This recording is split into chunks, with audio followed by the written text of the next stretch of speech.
ৰাজ্যিকৰ যুৱৰ সভাপতি তেওঁলোকৰ যুৱকটোক হেৰি কয় যুৱ মৰ্চা তুমি ভালকৈ জানা UDFৰ যুৱ মৰ্চাৰ ৰাজ্যিক সভাপতি জহিৰুল ইছলাম UDFত হ'লেও মই বহু দিনৰ পৰা চাই আছিলোঁ তেওঁলোকৰ কথা বতৰা বিষয়ত মাৰ্জিত আৰু তেখেত তাৰ এটা ভৱিষ্যত আছে মই সেইকাৰণে জহিৰুল ইছলামে কংগ্ৰেছত অংশগ্ৰহণ কৰিব খোজাৰ লগে লগে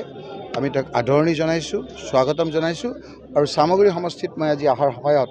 আমাৰ ব্লক কংগ্ৰেছৰ সভাপতি জগদীশ সিনহাৰ সভাপতিত্বত হোৱা সভাত আনুষ্ঠানিকভাৱে জহিৰুল ইছলামে যি অংশগ্ৰহণ কৰিলে কংগ্ৰেছ দলত আমি তেখেতক স্বাগতম জনাইছোঁ আদৰণি জনাইছোঁ আৰু তেখেতৰ এই অংশগ্ৰহণেৰে গোটেই অসমতে যুৱ শক্তিক এটা প্ৰভাৱ পেলাব বুলি মই ভাবিছোঁ আৰু এইটো মাত্ৰ আৰম্ভণি আপোনালোকে চাওক সকলো দলৰে লোক আহি এতিয়া কংগ্ৰেছ দলত শক্তি বঢ়াব আৰু সকলোৰে লগত লৈ আমি বিভিন্ন 5টা সমষ্টিৰ আমাৰ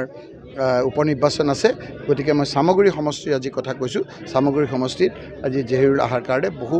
UDFৰো বহুত আপোনাৰ লোক আছে সেই লোকসকলেও আজি আশাৰে আহি আমাৰ লগত অংশগ্ৰহণ কৰিছে সামগ্ৰী উপনিৰ্বাচনত বিজেপিয়ে ইতিমধ্যে প্ৰাৰ্থিত্ব ঘোষণা কৰিছে নিৰ্বাচন কিবা প্ৰভাৱ পেলাব পাৰিব এইবিলাক উত্তৰ বাহিনীটো মুখ্যমন্ত্ৰীয়ে উত্তৰ দিছে দেখোন মুখ্যমন্ত্ৰী এগৰাকীয়ে কৈছে 5টাৰ ভিতৰত এটা আমি হাৰিলোঁ হয় নহয় গতিকে মই তাৰ কি উত্তৰ দিম মই কাৰো বিৰুদ্ধে একো কথা নকওঁ মুখ্যমন্ত্ৰী ইতিমধ্যে এটা কথা কৈছে ৰিণী কেবিয়াৰ সকলো সম্পত্তি অসমৰ ৰাইজক দিয়া হ'ব মই শুনা নাই কথাটো যদি হৈছে মই ভালকৈ উত্তৰ দিম মই এই কথাখিনি একেবাৰে ভালকৈ উত্তৰ দিম এই খুচুৰা উত্তৰ আধাখিনি নকৰোঁ ভালকৈ উত্তৰ দিম তেওঁৰ পৰা শুনক মুখ্যমন্ত্ৰীয়ে কৈছে যে USTMৰ পানী বোলে গুৱাহাটীত বোলে ফ্লাডৰ সৃষ্টি কৰিছে কিছু সময় পূৰ্বে মুখ্যমন্ত্ৰীয়ে কৈছে যে কংগ্ৰেছে USTMক ৰখাবলৈ উঠি পৰি লাগিছে হিন্দুৰ হ'লে নগ'লে হয় বা USTMে যে পানী আহি পেলাই গুৱাহাটী মহানগৰীত ভৰাই পেলাইছে তাৰ প্ৰতি গুৱাহাটী মহানগৰীত USTMৰ পানী ডিব্ৰুগড়ত কাৰ পানী শিৱসাগৰত কাৰ পানী তেওঁতো বানমুক্ত অসম বুলিয়ে কৈছিল বানমুক্ত বাকী জেগা গোটেই বাকীবিলাকৰ ক'ৰ পানী মালিগাঁৱত কাৰ পানী নবীন নগৰত কাৰ পানী ৰুক্মিণী নগৰত কাৰ পানী শিলহাকুত কাৰ পানী গতিকে এই কথা তেওঁলোকৰ ব্যৰ্থতা নে কি ৰাইজেও দেখিছে ৰাইজে বুজিয়ে পাইছে এতিয়া ৰঙা পানী বগা পানী আমাৰ হেৰিখিনি ক'ৰ পানী আমাৰ ডিব্ৰুগড়ত যে হৈছে সেইটো কাৰ পানী ডিব্ৰুগড় টাউনখনত যে পানী হৈছে সেইটো কাৰ পানী সেইটোতো মুখ্যমন্ত্ৰীৰ পৰিসীমাত সেই ডিব্ৰুগড়খন নাই নেকি শিৱসাগৰ নাই নেকি গোলাঘাট নাই নেকি নগাঁও নাই নেকি বাকীবিলাকত USTMৰ পানী আহি আছে নেকি মুখ্যমন্ত্ৰী সেইখিনিতো মই জানাৰ কাৰণে কৈছোঁ আমি আগতে শুনিছিলোঁ যে উজনিৰ পৰা নামনিলে ওপৰৰ পৰা নামনিলে আহে এতিয়া ইয়াৰ পানীটো কেনেকৈ USTMৰ পানীটো কেনেকৈ আপোনাৰ ডিব্ৰুগড়লৈ যাব ডিব্ৰুগড়ৰ পানীটো কাৰ পানী আজি যে আপোনাৰ মালিগাঁৱৰ পানীটো কাৰ পানী ৰুক্মিণী নগৰৰ পানীখিনি কাৰ পানী জোৰে পানী নহওক পানীটো অটকাওক তেওঁক সেইটোৱে কথা পানীটোৰ কাৰণে দুখটো দিলে হ'ব নেকি তেওঁৰ তাত ইমান আছে তেওঁৰ বুলডেজাৰ আছে তেওঁৰ এনকাউণ্টাৰৰ বন্দুক আছে এইবিলাকেদি মানুহক একেবাৰে ঠকা হৰকা কৰি পেলাই সমস্যাবিলাক সমাধান কৰক ইমান অসহায় নিচিনা অমুকৰ সমস্যাবিলাক সমাধান কৰক তেওঁ সমস্যা সমাধান কৰিব নোৱাৰে অসহায় মানুহ এজন লোকৰ গাত দুখ দি থাকে সৰ্বকালৰ সৰ্বব্যৰ্থ মুখ্যমন্ত্ৰী ডক্টৰ হিমন্ত বিশ্ব শৰ্মা ইতিমধ্যে মই বহুবাৰ এই কথাখিনি কৈছোঁ কিহৰ কাৰণে পদত্যাগ কৰিবলগীয়া হ'ল আপোনালোকৰ মাধ্যমেৰে কৈছোঁ যে দলটোৰ যি বুনিয়াদী সিদ্ধান্ত আছিলে দলটোক যিটো উদ্দেশ্য আৰু লক্ষ্য ৰাখি অসমৰ শ্ৰমজীৱী খাটি খোৱা মানুহে জন্ম দিছিলে মোৰ অনুভৱ হৈছে যে বৰ্তমান সেই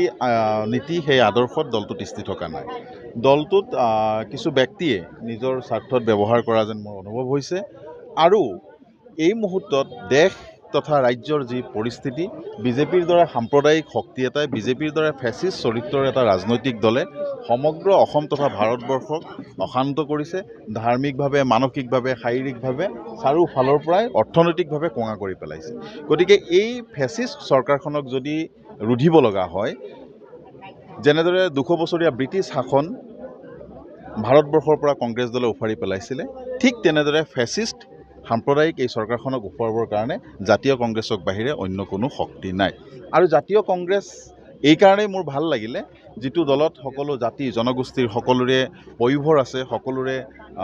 প্ৰতিনিধিত্ব আছে, সকলোকে লগ হৈ একলগে এক হৈ বৰ অসমৰ ভেটি প্ৰতিষ্ঠা কৰাত সংকল্প আছে। সেইকাৰণে জাতীয় কংগ্ৰেছক লৈ মই যোগদান কৰিলোঁ। আজি যোগদান কৰিছে? আজি যোগদান কৰিছোঁ। সন্মানীয় ধুবুৰীৰ সাংসদ, 3বাৰৰ অসম চৰকাৰৰ প্ৰাক্তন মন্ত্ৰী, চামগুৰি সমষ্টিৰ 5বাৰৰ বিধায়ক সন্মানীয় ৰকিবুল হুছেইন চাহেবৰ নেতৃত্বত আজি যোগদান কৰিলোঁ। আৰু এই চেগতেই মই প্ৰদেশ কংগ্ৰেছৰ মাননীয় সভাপতি, প্ৰদেশ কংগ্ৰেছৰ মাননীয় কাৰ্যকৰী সভাপতি, প্ৰদেশ কংগ্ৰেছৰ মাননীয় বিষয়ববীয়াসকল, সন্মানীয় সাংসদ গৌৰৱ গগৈ ডাঙৰীয়া, প্ৰদ্যুৎ বৰদলৈ ডাঙৰীয়া আৰু কংগ্ৰেছৰ জ্যেষ্ঠ